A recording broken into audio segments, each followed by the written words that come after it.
খালি বাংলাদেশের দিকে তাকালে হবে না, আমাদের আশেপাশে যেসব প্রতিবেশী রাষ্ট্র আছে তাদের দিকে তাকাতে হবে, তারা কি কি মেজার নিয়েছে। শ্রীলঙ্কা, ইন্ডিয়া, নেপাল, কি বলে এমনকি থাইল্যান্ড, প্রত্যেকেই মেজার নিয়েছে, প্রত্যেকেই এর দাম বাড়িয়ে দিয়েছে, তারপরে তারা মেজার নিয়েছে। সেইখান থেকে আমরা তেলের দাম বাড়াই নেই, আমরা সরবরাহ কমাই নেই, আমরা সরবরাহ করে যাচ্ছি। তারপরে পেট্রোল পাম্পের সামনে দীর্ঘ লাইন।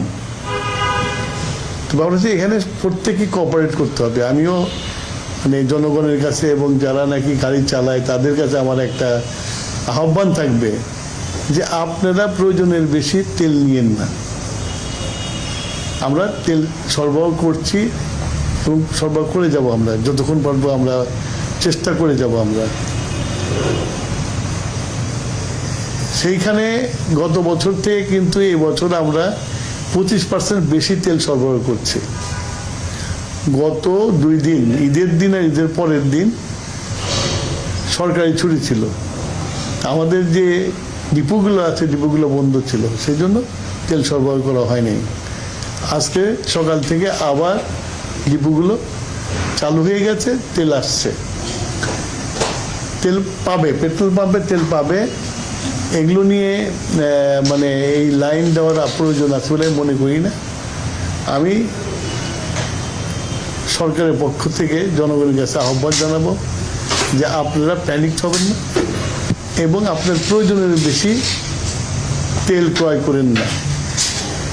যতটুকু পর্যন্ত ততটুকু নেন। আশা করি আমাদের তেলের সরবরাহ সবসময় থাকবে, সবসময় পাবে। প্রয়োজনের বেশি তেল নিলে, স্টক করলে ভিড় বাড়বে, লাইন বাড়বে। সেই জন্য সবারকে সচেতন হওয়া দরকার। এটা তো বাংলাদেশ সরকারের একার সমস্যা, সারা পৃথিবীর সমস্যা। এটা আমার আহ্বান থাকলো জনগণের কাছে যে আপনারা প্যানিক হবেন না, আতঙ্কিত হবেন না। তেল আছে, আমরা তেল দিয়ে যাচ্ছি, আপনাদের প্রয়োজনের বেশি তেল নেবেন না।